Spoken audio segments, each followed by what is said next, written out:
Aye. Mr. Irons. Aye. Mrs. LeVere Wright. Aye. Mr. Wright. Nay.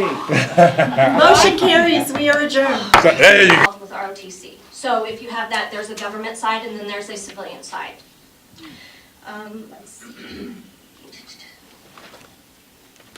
And then they just competed. They're almost done with that. The national competition is going on right now. Here pretty soon they will get those results as to where they will be placed this year for the state. And we expect that they've done very well, both teams-wise. They're feeling very well about that. Sand Creek High School, Cherie Lynn, she's one of our technology teachers. She recently was awarded a scholarship for a GIS conference over the summer, and less than 100 are chosen across the states.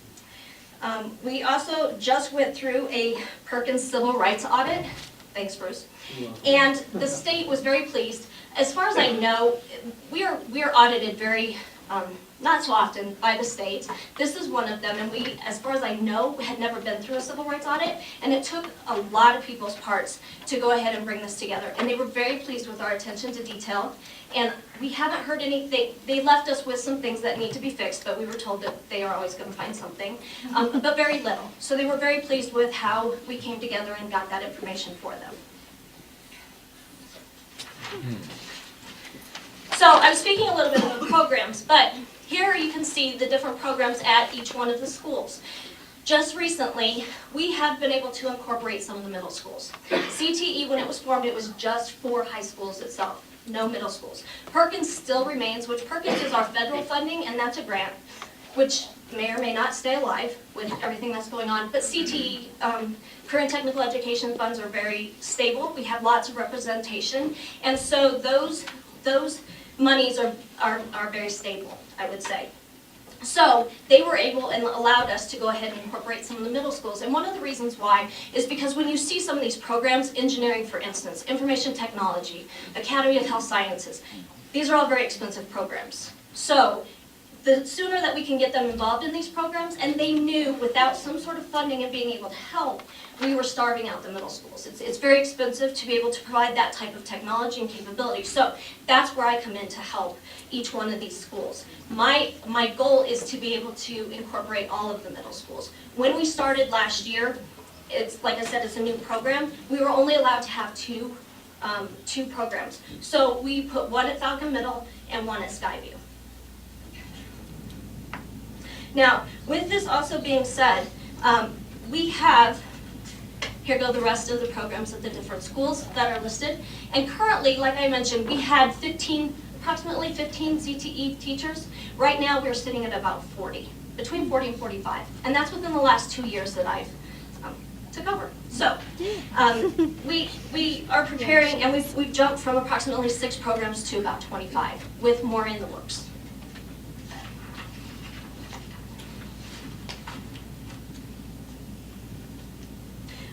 One of the things also I wanted to mention too here, we also cover the area vocational program, the PPCC, where we send kids to the college and to the beauty school.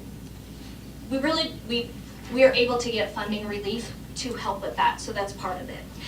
One of the hopes to expand is the things that I'm working on is Falcon Virtual Academy is a visual and design arts program. PLC, hopefully will have STEM. Vista Ridge High School will have biomedical, and they're also running some of these programs. It's just about capturing them under CTE to help with the reimbursement funding. Horizon Middle School, STEM, Falcon Middle School, Visual and Design Arts, and Sand Creek High School, ACE Special Needs. Okay, here's the important part for a lot of people involved who are above me. 2007, 2008, we reported approximately $1 million. We brought back $260,000. So basically the way that this works, and I'm going to kind of break this down for you, we are able to report salaries. We are able to report class expenses. We are able to report transportation for our kids for these activities. So for instance, HOSA, we're going to need 26 kids going to nationals in Nashville. So we're looking for funding, but we can also get some reimbursement to help. So those types of things. So that all goes into the reporting piece. we bring back a percentage of what we report. That depends upon the state and what the percentages are at that time, and it goes into formulas.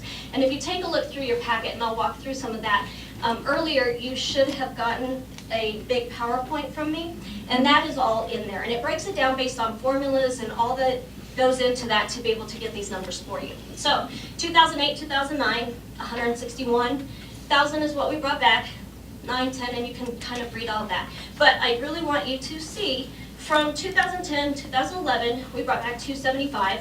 This year, from last year's reporting, we brought back $567,000. Okay, that's huge. And That is huge. and we have been very proactive in our reporting, and we were able to claim some things that we never have before. And I'm not scared, we let the state know. Audits.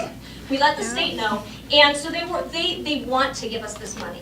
They are very apt to give us more money. We just have to be able to do the right reporting. So there's plenty out there for us to grab. For instance, I want to say Cherry Creek reported $6 million last year and brought back 2. So it's out there, and they'll give it to you as long as you do it correctly. So we're making big progress. Now, here's another thing. I ask for a lot of money every year, I know that, but as of this year, we brought back more than what we spent with the exception of staff. Okay, so that's really important. When you're talking about engineering, IT, we have all these kids getting college credits, all sorts of things out there, and we pretty much made it very feasible for the district to be able to offer and keep offering the things that we're doing. So where we're going, academically enhanced CTE courses. Right now, I'm in the process with District 11 and Pueblo, I forget which district, but we're in the process of doing a grant to bring on, hopefully, some CTE in math. So we have a CTE teacher partnered with a math teacher because they're trying to see, one of the things that we know for sure is in, for example, construction. We have construction at PLC in Sand Creek. So they know that they do math. The kids don't think they do math, but they do math, and it's how it's presented to them. And that's one of the things that CTE teachers are really good at, is incorporating a lot of the things that go along with the academic areas. And so they are really aligning themselves with the academic capabilities, which a long time ago, that's not what we really saw or what we were known for, but it is becoming very much an issue today. Developing a CTE zone, possibly, maybe needed, a CTE school and or CTE wings. We are finding that we're all over the building. A lot of times it's hard to communicate, it's hard to have that PLC time together, we're all over the place. These are some of the things that we may want to look at in the future. Some of the different districts have done CTE schools. Now, I would like to have Patriot Learning Center eventually be a CTE school, and there's benefits with that in reporting. There's extra reimbursement in that. Takes some of the board works, takes some different things, so we're in progress of getting there.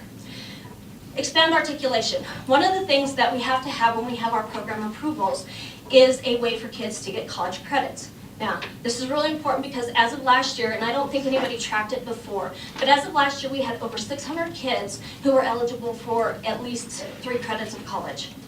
So, different programs across the district. Whether that was concurrent enrollment through our Health Academy or whether it was true articulated credit where we work and communicate in partnership with Pikes Peak, and we meet their standards basically for the classes that we're teaching. And so if the child or the student receives an A or a B, based on that teacher's recommendation, the student then gets a transcript by sending in $10. And currently right now, if they're doing concurrent enrollment through the Health Academy, we as a district are paying for that for them. So that's one of the benefits. We've had kids walk out with approximately 16 credits, about 16 credits on down. So that's pretty good. Increase annual reimbursement through increased funding and staff. The more staff that we bring on, staff is the biggest piece for our reimbursement. And so the more people that we are able to get CTE certified, the better our reimbursement. That's our biggest piece. So, and some of the things that we'll be able to count. I can pretty confidently say that we will probably never go below 500,000 as long as our reporting stays good, our programs stay in place, and we're able to claim what we did this last year. It should be stable or better. and then developing new programs as community interest dictates.